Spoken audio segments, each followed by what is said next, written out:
a malformaciones cromosómicas o genéticas que son incompatibles con la vida, ¿no? Que en las primeras semanas empieza a formarse por X motivos, tiene alguna alteración y el cuerpo es tan sabio que no permite que continúe y termina en un aborto espontáneo, ¿ya? Ahora, la identificación de factores genéticos predisponentes a la enfermedad y a la de individuos genéticamente predispuestos son la clave para el descubrimiento de los factores ambientales desencadenantes que van a permitir el tratamiento y la prevención de la enfermedad en individuos con riesgo genético, ¿no? Entonces, como les decía, ir conociendo más las enfermedades y todos sus riesgos genéticos me ayuda en cierta manera a adelantarme y prevenir, ¿no?, muchas de estas alteraciones. Les decía que afecta algunas de las concepciones, 7.5%. Les decía que el 50% de los abortos espontáneos, ¿no?, se debe probablemente a alguna alteración genética, ¿no? En algunos países sí se hacen estudios. Si ustedes han estado en emergencia, ¿no?, cuando se produce un aborto, lamentablemente, pues acá en Tacna y en muchos hospitales de Lima inclusive, no se hacen los estudios, pero en algunos otros países sí. Entonces, de esos lugares tenemos estos conceptos teóricos, ¿no? Que el 50% de los abortos espontáneos se debe a alteraciones genéticas, ¿no? Vamos a ver 1% en recién nacidos, ¿no? El 1% de las admisiones en hospitales pediátricos también, y representa el 2.5% de las muertes en la infancia. Entonces, una forma de clasificarlo son anomalías menores y anomalías mayores, ¿ya? La presencia de 2 o más anomalías lleva un riesgo de 10 a 20% de la presencia de una anomalía mayor. En algunos casos pueden incompatibles, ¿no?, o muy secuelar en los niños.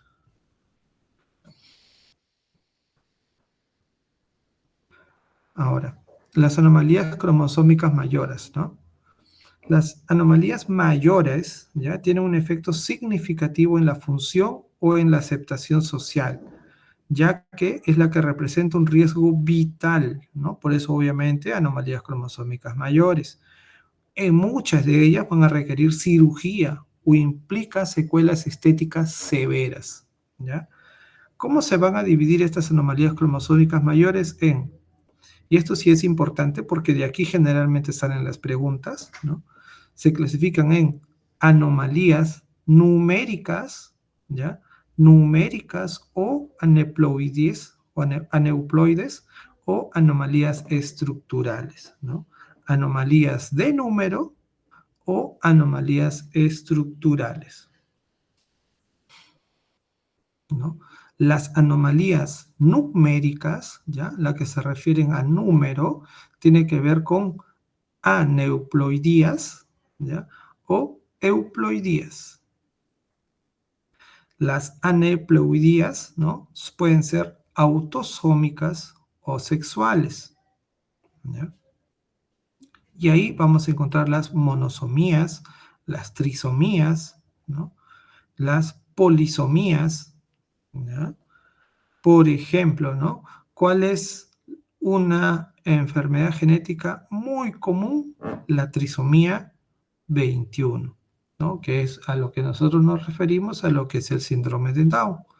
Entonces, eso es un tipo de alteración numérica, aneuploidías autosómicas, ¿no? Las euploidías, ¿ya?, es cuando el número, porque estamos hablando de numéricas, o sea, se está contando el número de cromosomas, pues es mucho más de lo normal, ¿no? Son 2 veces lo normal, 3 veces lo normal, 4 veces lo normal, ¿no?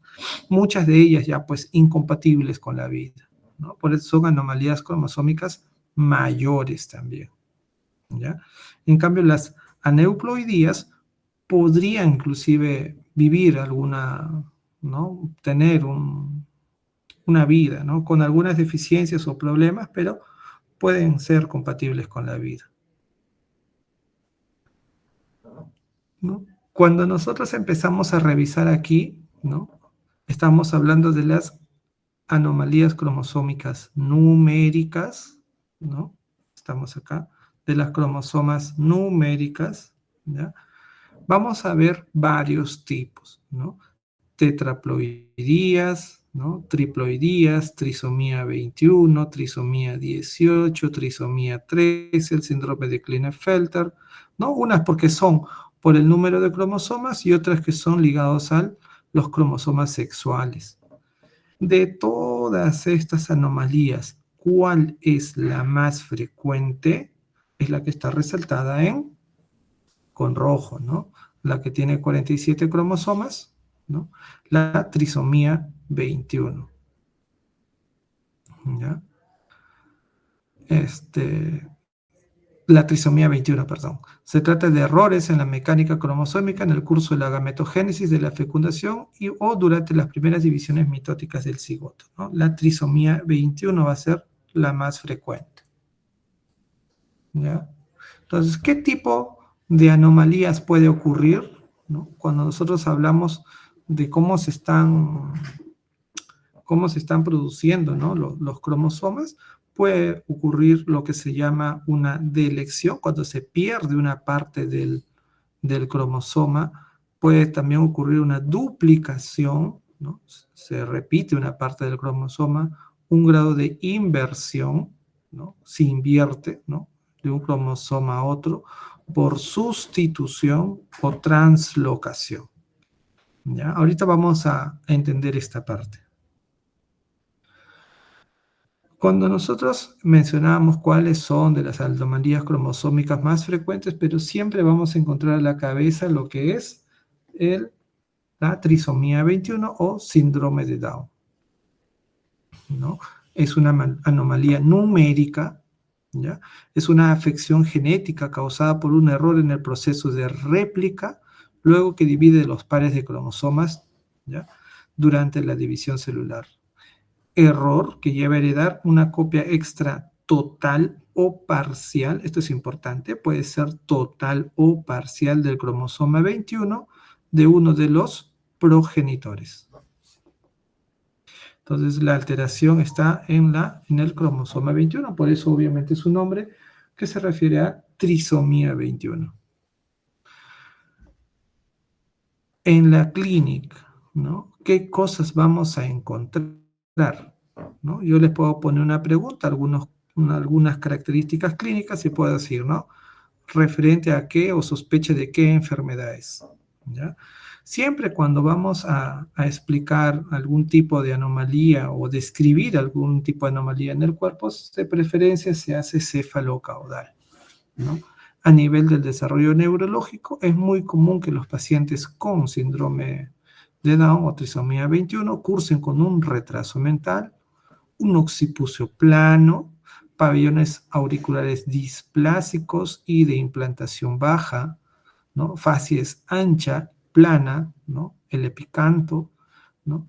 En la boca podemos encontrar un paladar elevado y estrecho, ¿no? Cursan a veces con macroglosia, por eso es que tienen muy comúnmente la lengua afuera, ¿no? Su boquita abierta, ¿no? En las manos lo que podemos encontrar es un surco simiano, ¿no? O simiesco, como dice aquí, ¿no? El surco simiano, que por cierto no es exclusivo, ¿no? No quiere decir que todos los niños que tienen eso tienen trisomía 21. Si ustedes se ponen a revisar, puede que capaz encuentran un compañero, ¿no? Que tiene un surco simiano y no por eso tiene un síndrome de Down. Es más, hay algunos pacientes con síndrome de Down que también no tienen el surco simiano, ¿ya?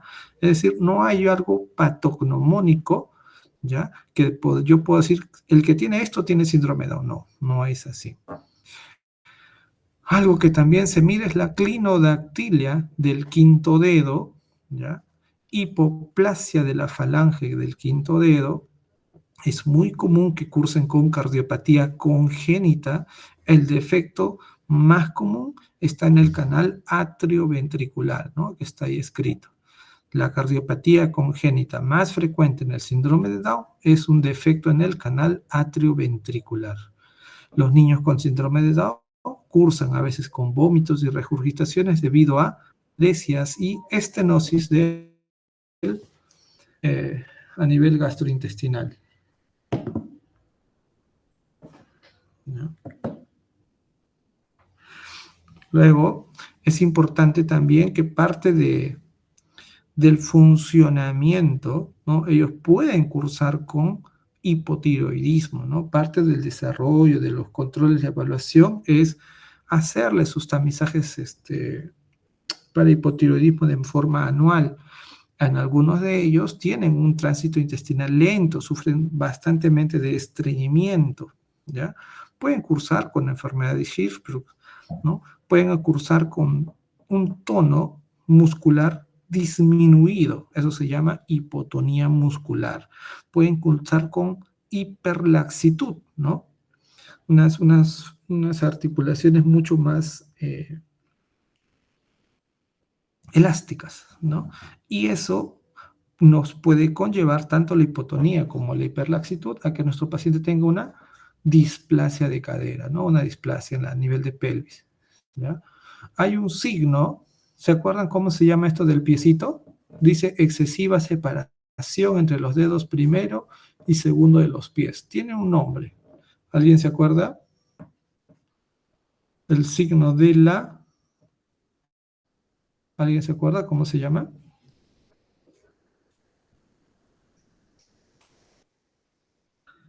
¿Cómo se llama cuando el niño tiene separaditos así sus deditos? El delegado Marco. No, doctor, no sabría decirle. A ver, mi grupo que está amo y señor en lo que es pediatría.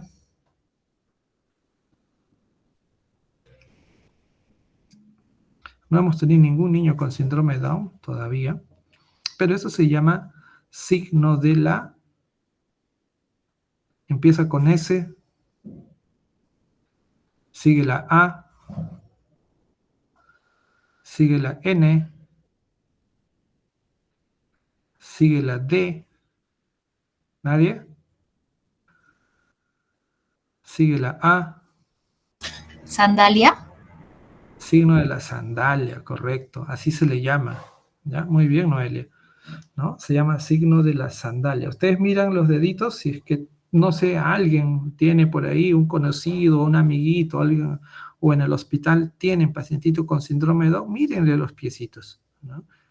Son bien elásticos los niños, agarran su piecito y ¡fum!, se lo llevan hasta arriba, ¿no? Miran el piecito y separadito el dedo, ¿no? El signo de la sandalia. De verdad que si tienen la oportunidad, para la suerte de ustedes, ver a un recién nacido con síndrome de Down, a veces te confunde, porque un bebé cuando nace también nace con los párpados edematizados, que parece, no, mire, le picanto, parece que sí, parece que no, está con la boca abierta, pero será, no será, te quedas, ¿no? A veces lo que hacemos es esperamos 12 horas para poder diferenciarlo, ¿ya? Porque se supone que el edema palpebral empieza a disminuir y empieza, no, era solamente el edema cuando nació.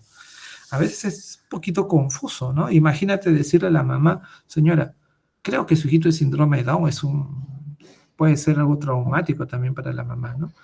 Por eso es importante conocer todo esto y ir revisando al bebé, ¿no? ¿Qué es lo que puede cursar este bebé, ¿no? Este bebé va a cursar con una disminución en las circunvoluciones, ¿no?, del cerebro. Entonces, eso a nivel de la corteza cerebral, ¿no?, va a generar menos neuronas, menos conexiones, ¿no? Hay alteración en la atención, en la memoria, en la función cognitiva. Ellos cursan con un cuerpo calloso de menor tamaño, ¿ya? Un cuerpo calloso de menor tamaño. ¿Cuál es la función del cuerpo calloso? Pues mantener la comunicación permanente entre ambos hemisferios, ¿no? Entonces, hay menor comunicación interhemisférica, el hipocampo de menor tamaño, alteración de la memoria, ¿no?, el aprendizaje, todo eso va a generar, ¿no? Entonces, tienen más riesgo los niños con síndrome de Down, ¿no?, por la disminución de las circunvoluciones y hemisferios cerebrales más pequeños, pues a a tener una memoria, digamos que limitada, ¿no? Tienen riesgo. Eso no quiere decir que todos los pacientes con síndrome de Down pues tienen un retardo mental, no es así. Y ustedes pueden encontrar, ¿no? Si ustedes revisan internet, bastantes historias, ¿no? De pacientes con síndrome de Down que se han podido desarrollar de la mejor manera, empresarios, coaches, ¿no? Niños o ya jóvenes con síndrome de Down. Entonces, tenemos, y esto sí grábenselo también, 3 tipos del síndrome de Down, ¿ya? Tenemos 3 tipos. Unos que son por trisomía libre o simple, grábense que esa es la más común, ¿ya? Grábense que esa es la más común, se trata de la forma más común, ya que este tipo de trisomía se da en el 95% de los casos. Es la trisomía libre o simple. Existen 3 copias completas del cromosoma 21, o sea, un cromosoma más. Tenemos por translocación, ¿no? Es la causa de alrededor del 3.5% de los casos del síndrome de Down. En este caso, la tercera copia del cromosoma 21, que puede ser completo o parcial, va unida a otro cromosoma en un par distinto al 21. Mayormente se va al cromosoma 14, pero puede estar en otro cromosoma. Es decir, se hace un cromosoma entero o una parte y se pega a otro cromosoma, ¿no? Una translocación.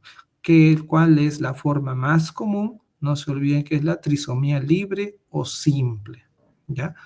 Y luego tenemos el mosaicismo. Es la menos frecuente todavía, ¿no? Es la forma menos frecuente del síndrome de Down, ya que únicamente es responsable del 1.5%. En esto las personas afectadas tienen células con 46 cromosomas, o sea, tienen células que no tienen trisomía 21 y otras con trisomía 21. Tienen 2 tipos de células, ¿no? En su cuerpo. Va a depender del porcentaje de células afectadas para que el paciente pues, pueda tener más las manifestaciones, ¿ya? Ahora, la ciencia avanza, ¿no? Y antes yo les podría decir que se pensaba que los pacientes con síndrome de Down no podrían engendrar, no podrían ser padres, pero si ustedes revisan igual también la literatura, van a encontrar que sí, ¿no? Hay casos en que se ha juntado ya un paciente con varón con síndrome de Down con una persona sana y tiene un hijo en condiciones normales, lo mismo en las mujeres, ¿no? En más del 90% de los casos, la copia extra del cromosoma 21 viene del óvulo de la madre. Aproximadamente el 4% de los casos es el padre el que provee la copia extra del cromosoma 21. Entonces, ¿esto qué nos dice? ¿No? Que a medida que aumenta el riesgo, la mujer es la que va a dar probablemente, ¿no? Porcentualmente, el óvulo pues afectado, ¿no? El cromosoma 21 afectado. Aquí, más o menos en esta gráfica, lo que podemos ver es el riesgo, ¿no? De frecuencia de pacientes con síndrome de Down en relación con la madre, ¿no? Normalmente es un riesgo bajo, pero es por eso que a partir de los 35 años, como ustedes ven, el riesgo de tener un pequeño con síndrome de Down empieza a aumentar, pues, alarmantemente, ¿no? Ustedes ven que es un riesgo bajo, a medida que aumenta la edad, por eso se usa un punto de corte de 35, en que el riesgo de tener pacientes con síndrome de Down aumenta, ¿ya? Ahora, habíamos mencionado, ¿no? Algunas alteraciones que tiene el pequeño con síndrome de Down. Si nosotros empezamos a hacer un poquito de estadística, ¿qué es lo más que vamos a encontrar? ¿Ya? Vamos a ver que principalmente casi todos los niños tienen una hipotonía, ¿ya? El 100% y un retraso del crecimiento. Es por ello que los pacientes con síndrome de Down no podemos hacer su desarrollo, su CRET, ¿no? ¿Han visto su carnet de CRET de vacunas que se les pide? con ese carnet, ¿no? Ese celestito y ese rosadito que nosotros vemos. A los niños con síndrome de Down, ellos tienen sus propias curvas de crecimiento, ¿no?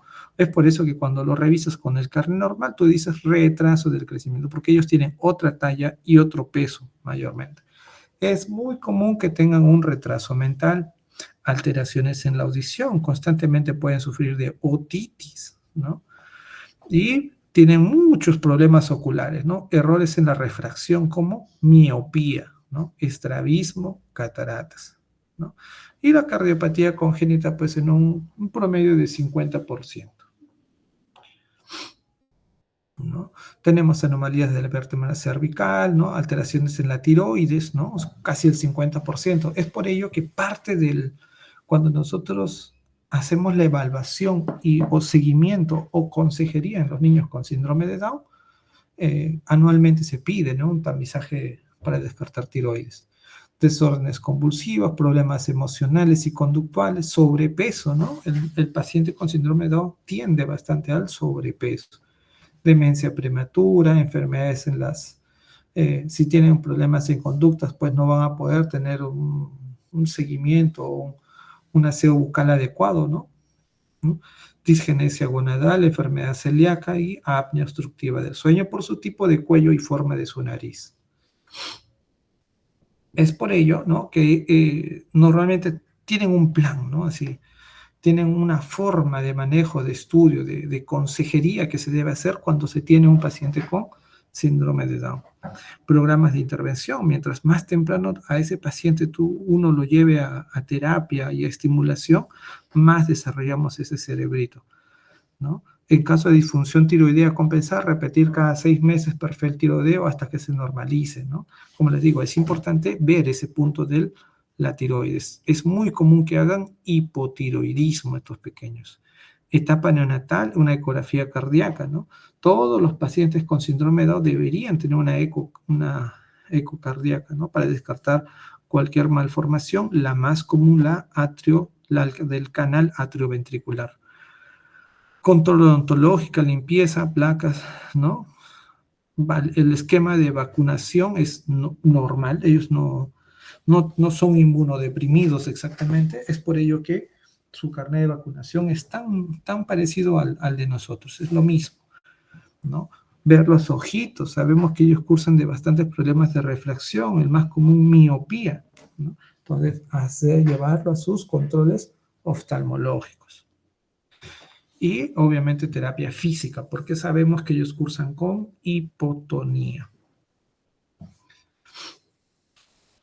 Entonces, los niños menores de 1500 o con edad gestacional menor de 32 semanas presentan con mayor frecuencia problemas cognitivos y del comportamiento, ¿no? Se recomienda a los padres de los niños muy prematuros que hablen mucho más de lo habitual con sus niños. Hay que estimularlos, más prematuro, más hay que estimularlos, ¿no? Y apoyar, promocionar la alimentación con leche materna, ¿no? La leche materna, pues por todas las ventajas, siempre va a favorecer el desarrollo neurológico de todos nuestros niños.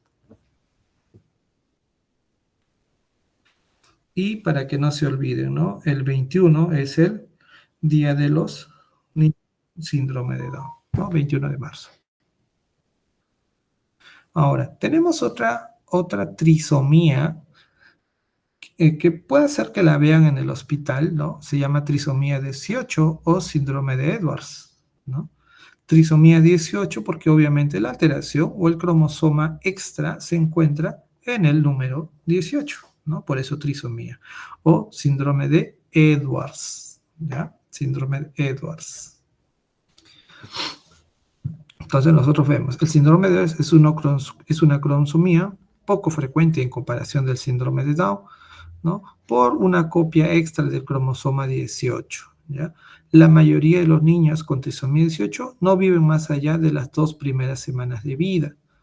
Por su parte, menos del 10% vivirá más allá del primer año de vida, generalmente debido a los defectos cardíacos o pulmonares importantes, ¿ya? Por eso es que más nosotros vamos a ver trisomía 21. Trisomía 18, síndrome de Edwards, ¿no? Es la más frecuente, ¿no? Normalmente son por trisomías completas, ¿no? Un cromosoma extra, ¿no? Un cromosoma completo extra. ¿Qué es lo que nosotros vamos a encontrar? Bajo peso al nacer, ¿ya? Bajo peso, a diferencia, ¿no?, del síndrome de Down, que hemos dicho que tenía hipotonía, ¿no? Son blanditos, flácidos. Este de acá es hipertónico, es decir, es duro, ¿no? Es un síndrome malformativo intenso, ¿no? ¿Qué es lo que vamos a encontrar? Microcefalia, ¿no? Un occipucio prominente con la cabeza en forma de pepino, orejas displásicas y de baja implantación, ¿no? Dismorfia del pabellón auricular, micrognatia, microftalmia, ¿no? Fisuras palatinas, fisuras labiales, ¿no? Si nosotros tenemos alteraciones en el tono muscular, es muy frecuentemente que estén duros y contraídos, ¿no? Por eso vamos a encontrar contracturas articulares. En las manos hay una hiperflexión de los 4 primeros dedos con una superposición del 5.º dedo sobre el 4.º, ¿no? Originando, ¿no?, algo que se llama mano en puño o mano en garra, ¿ya? En los pies, la contractura articular provoca un pie en mecedora, ¿ya? Es muy común que cursen con problemas de displasia de cadera y algunas malformaciones cardíacas, renales y digestivas, ¿ya? Entonces, esta es más o menos cómo vamos a ver la imagen, cómo forma su manito, ¿no? Vemos la superposición del 2.º dedo sobre el 3.º y 5.º sobre el 4.º, ¿no? Esa formita que ven ahí en la imagen de la manito es algo que nosotros vamos a encontrar, ¿no? Alteraciones palpebrales, ¿no? Pabellones auriculares dismórficos, piel redundante, micrognatia, ¿no? Alteraciones renales como riñón en herradura, ¿no? Al momento de revisar el cordón umbilical encontramos 2 arterias, una vena, pero en estos casos podemos encontrar solo una sola arteria, ¿no? Una vena, una arteria. Y el pie en mecedora, ¿no? Un talón prominente y el pie en equinovaro. Pero esta forma de la mano es frecuente, ¿no? Acuérdense, es una sobreposición del 2.º sobre el 3.º, ¿ya? Y el 5.º sobre el 4.º, ¿no? Miren esa formita de la mano que tiene, ¿ya? Aquí nosotros vemos algunas imágenes, ¿no? Cómo los dedos se van súper colocando, ¿no? En la imagen de perfil vemos una micrognatia, microftalmia, ¿no? Eso genera bastantes problemas para deglutir, para pasar la saliva, para poder alimentarse, ¿no? Y con las otras malformaciones, pues generalmente lo llevan a partir temprano del bebé, ¿no? No tener una vida larga. El diagnóstico prenatal se puede realizar con pruebas citogénicas, biopsia de vellosidades coriónicas, amniocentesis prenatal con análisis citogenético, ¿no? En algunos países, pues, se tiende a hacer esto, ¿no? Tienen parte del estudio genético, ¿no? Les hacen el diagnóstico de algunas alteraciones. Algunas mamás en países más avanzados, ¿no? Sabemos que las mujeres a partir de los 35 años la calidad del óvulo disminuye. Entonces, el riesgo de tener alguna malformación congénita también aumenta. Es por ello que se hacen tamizajes genéticos, ¿no? Se hacen biopsias de vellosidades coriales y van viendo, ¿no? En algunos países también puedes interrumpir el parto si es que tiene alguna malformación genética, pues complicada o grave, ¿no? No hay un tratamiento específico para la trisomía, más del 50% de los niños mueren dentro de la primera semana, ¿no? Por todas las malformaciones cardíacas y renales que tienen. Solo el 5 a 10% sobrevive el primer año, pero en la actualidad se cuenta con informes de adultos con trisomía 18 ya. Obviamente la ciencia va avanzando, va buscando operarlos, hacer diagnósticos también tempranos, y tratar de dar la mejor calidad de vida, ¿no? También tenemos trisomía 13, ¿no? Entonces estamos viendo 3 trisomías ya. Trisomía 21, la trisomía 18 y tenemos la trisomía 13, ¿ya?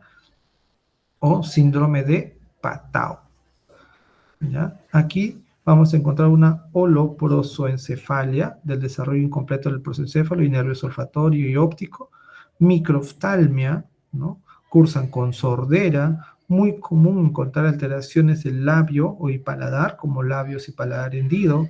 Va a cursar también con una micrognatia, ¿ya?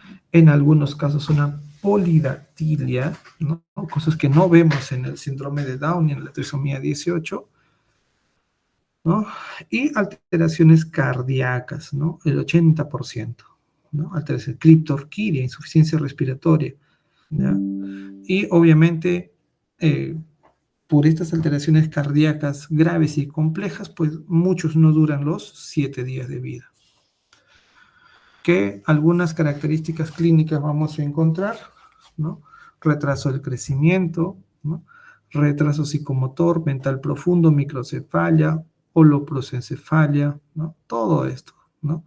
Frente aplanada, anomalías oculares, micrognatia, hipoteloidismo, pabellones auriculares malformados, un cuello corto. Las alteraciones cardíacas complejas son las comunicaciones interauricular.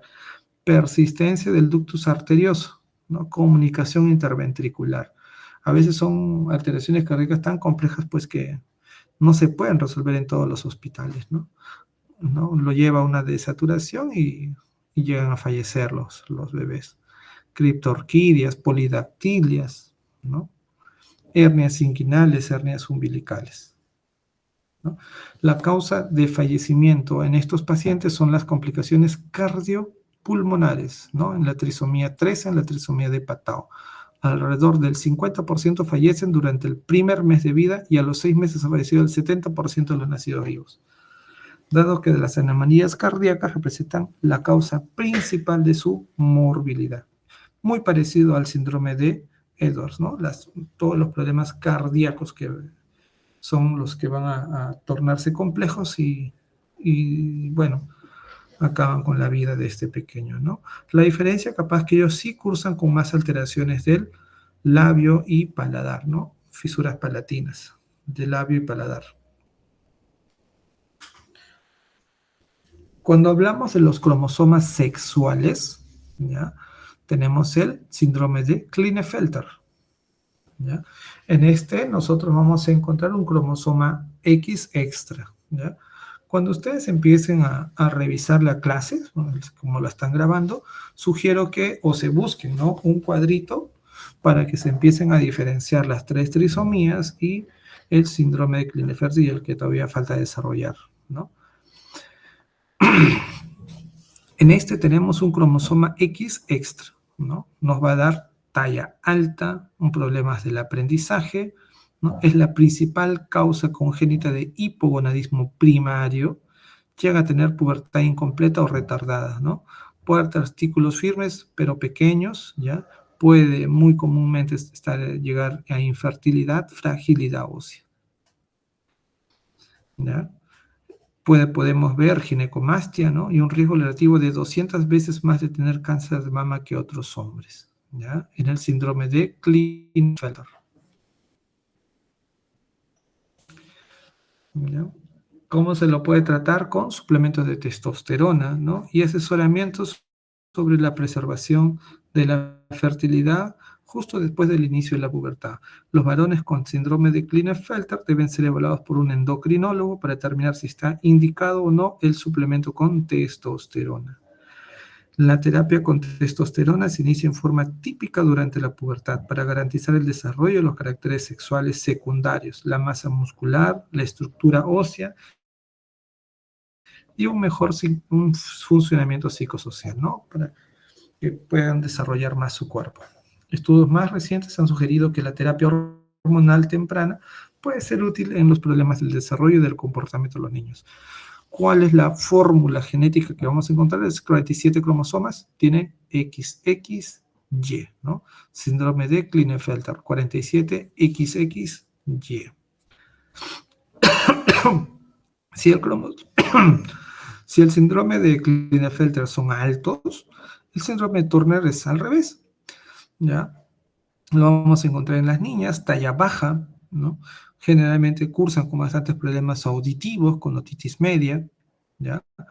Implantación baja en los pabellones auriculares, cuello corto y helado, ¿no? Esa piel redundante que van a tener. Una alteración cardíaca muy importante es la coartación de la aorta, ¿ya? Hipertelorismo, edemas en manos y pies. El manejo, ¿no? Igualito, el examen de los pulsos periféricos y toma la presión arterial. En caso de hipertensión, se debe descartar causas cardíacas o renales. Es importante, si sabemos que tiene bastantes problemas auditivos, los controles con otorrino, ¿no? Para descartar que además de estas alteraciones e infecciones otitis nos lleve a un grado de hipoacusia, ¿no? Al Klinefelter se le trataba con testosterona. Aquí se le da un tratamiento estrogénico para el desarrollo de los caracteres sexuales secundarios, ¿no? El tratamiento de la talla baja, ¿no? De acuerdo y previos estudios, se le podría dar hormona del crecimiento, ¿no? Si tienen bastante cuello largo y esa piel redundante, vigilancia de la dieta, control de peso, porque tienen tendencia a la obesidad, vigilancia anal de la glucosa en orina para descartar intolerancia a glucosa y o diabetes mellitus. Psicológico, ¿no? En todos estos casos, pues es importante el apoyo psicológico para mantener, pues, mentalmente estable a estos pequeños, ¿ya? Entonces, ahí estábamos hablando de anomalías, hasta este punto, anomalías numéricas, ¿no? Hemos dicho que pueden ser anomalías numéricas y anomalías estructurales. Las numéricas, ¿no? Podrían ser a nivel de los cromosomas o a nivel sexuales. Ahora, las anomalías estructurales, ¿no? Un poco más complicadas, son resultantes de roturas cromosómicas que afectan uno o varios cromosomas, seguido de reorganizaciones anormales, ¿no? ¿Ya? El 90% de estas anomalías cromosómicas, ¿no? Con manifestaciones en el fenotipo son anomalías de número cuyos progenitores presentan un cariotipo normal, ¿no? Solo 5% son transmisiones desequilibradas a una anomalía estructural, ¿ya? Acá no más o menos tenemos algunos ejemplos. No es muy común, obviamente, ¿ya? Hay ejemplos de anomalías o cromosomas estructurales, ¿no? Es más que todo para conocimiento, ¿no? Porque este tipo obviamente son alteraciones mucho más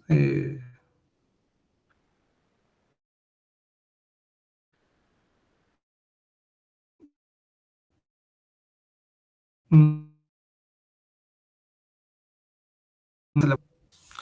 luego tenemos mutación de un gen o con gran afectación clínica. Entonces, de esta manera la vamos a clasificar como autosómica dominante, autosómica recesiva y ligadas al cromosoma X también, ¿no? Entonces, aquí más o menos vemos cuando es una herencia autosómica dominante, ¿ya? ¿Ya? ¿Qué quiere decir esto? Que por más que haya otro par u otro cromosoma, ¿no? En condiciones normales que podría suplir, este cromosoma afectado es dominante, va a llevar a la enfermedad, ¿no? Aquí estamos viendo el esquema. En la mujer, por ejemplo, da su cromosoma afectado, que van a hacer la enfermedad, ¿no? Son hijos afectados.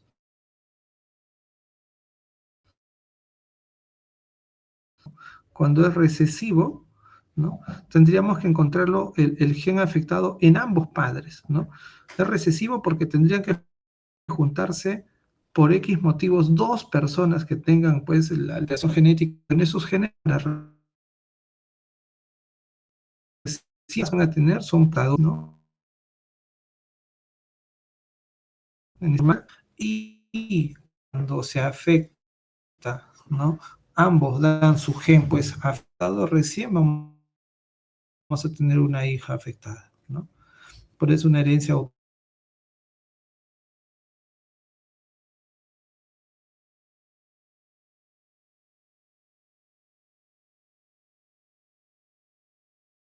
que saber, ¿no? Si yo tengo una enfermedad que es muy importante, ¿no? Porque mis probablemente salgan con conocimiento de la genética porque me sirve para predecir, ¿no? La probabilidad que yo enfermedad o que yo también herede esta enfermedad, ¿no? En cambio, en la autosomía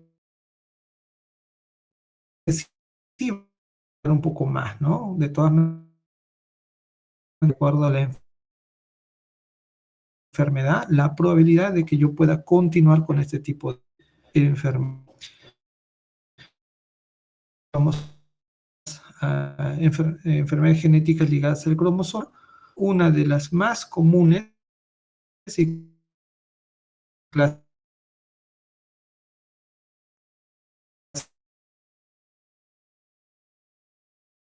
más adelante creo la hemofilia. La esperanza, tenemos 3 pacientes con hemofilia, ¿no? Que es, tenemos hemofilia A, hemofilia B, a, a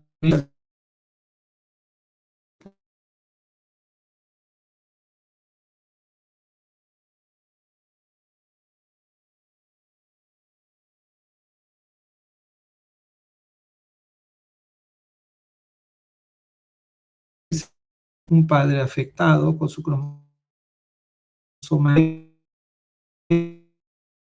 normales, ¿no? ¿Ya? Si es dominante, hemos dicho que va igualito hasta que X va a afectar.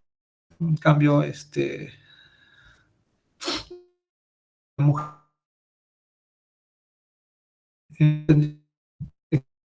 que ambos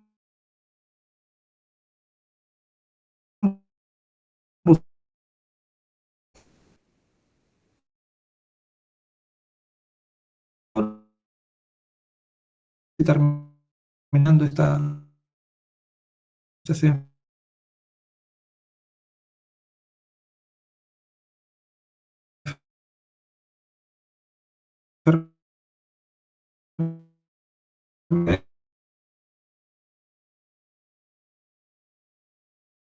con una pérdida del sistema de retroalimentación que verifica los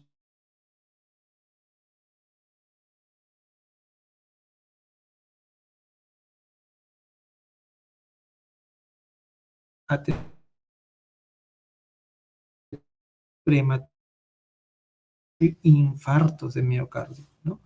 Es una mutación del receptor, ¿no? Macrófago favorita el colesterol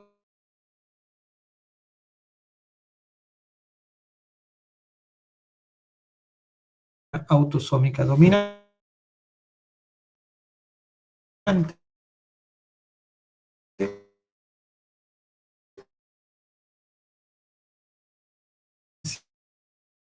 y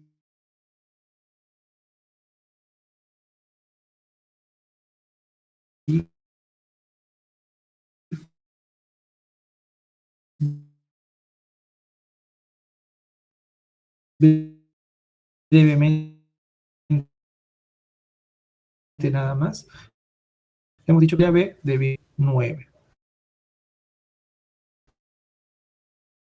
Paciente hemofílico, ¿no? Aquí en el medio, con una mujer, ¿no? El varón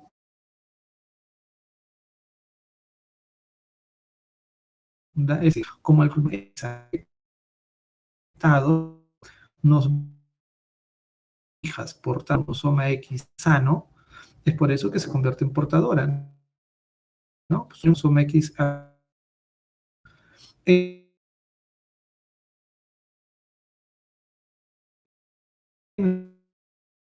los varones, pasamos al primer cuadro, ¿no? Se junta esta mujer, estamos viendo aquí, no tiene otro cromosoma, un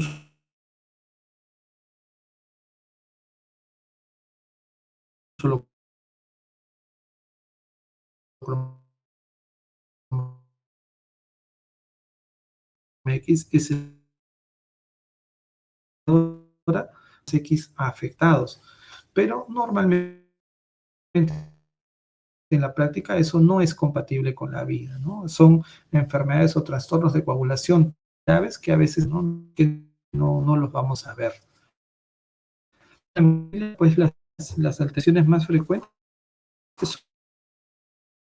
son las hematosis, golpes de sangre, ¿no? Si tiene alteración en el cromosoma de la coagulación, pues se completa toda la y tiene bastante.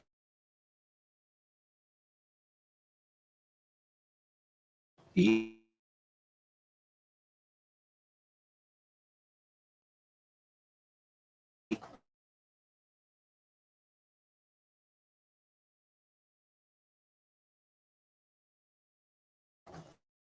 con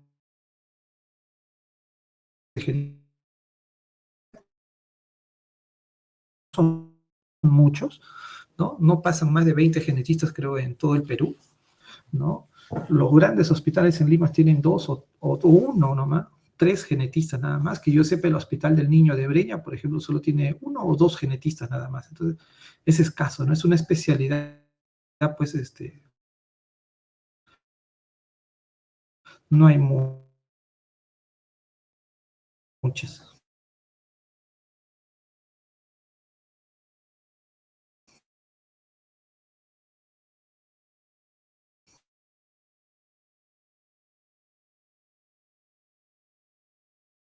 La herencia, las pruebas genéticas y el manejo y prevención de enfermedades genéticas, ¿no?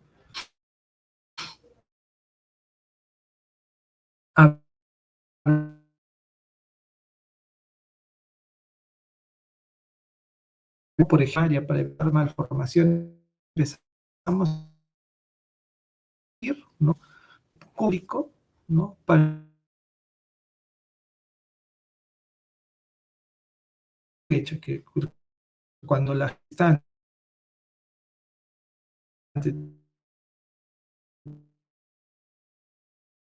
tiene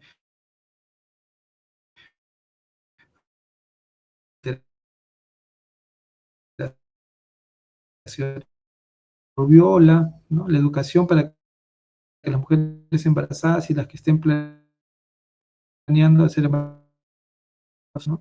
Todo eso es prevención primaria, es decir, ¿no?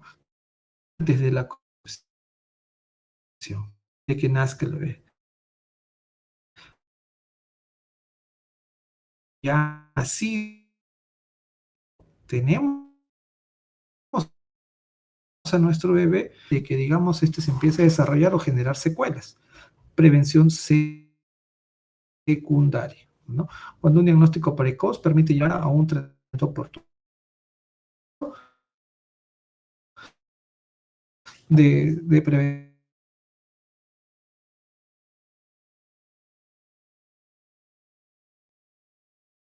Tratamos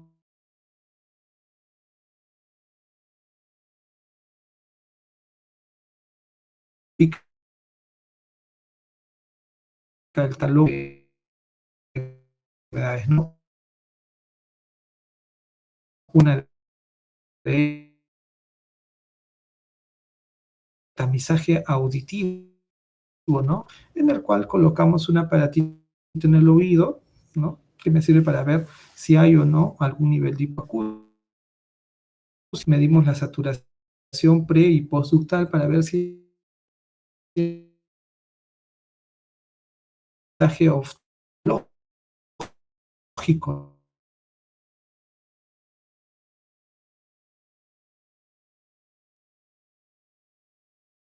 Y nosotros hablamos de una prevención terciaria cuando ya, por ejemplo, hemos encontrado un bebé, ¿no? Con la patología o desarrollando sequillas orientadas a la rehabilitación de las personas afectadas de la calidad de vida. Por ejemplo, alteraciones meningocele o espina bífida, malformación anorrectal, es muy daños del sistema parte final, lesiones polinar, una vejiga, o no pueden relajar los esfínteres, cursen con y esto terapia se va a mejorar.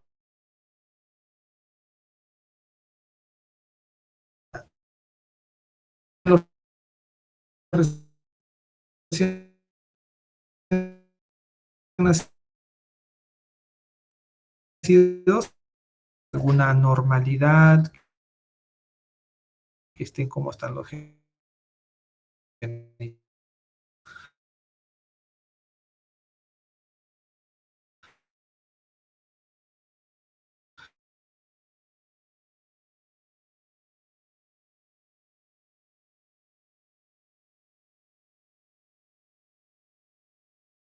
de adultos, ¿no?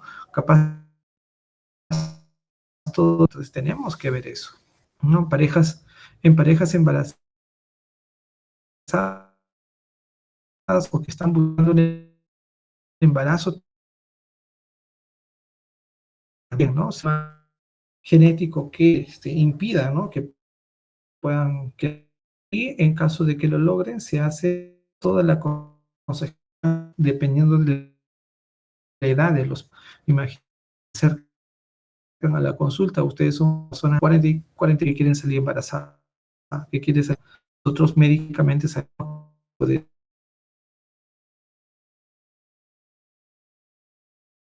y los estudios, ¿no? Podría hacerse una fertilización in vitro, ¿no? El nuevo feto se está formando. Se hace también cuando una estar afectando este desarrollo, ¿no? ¿No? Pacientes con abortos espontáneos, ¿no? Todo, generalmente las parejas embarazadas y no se... No, bueno,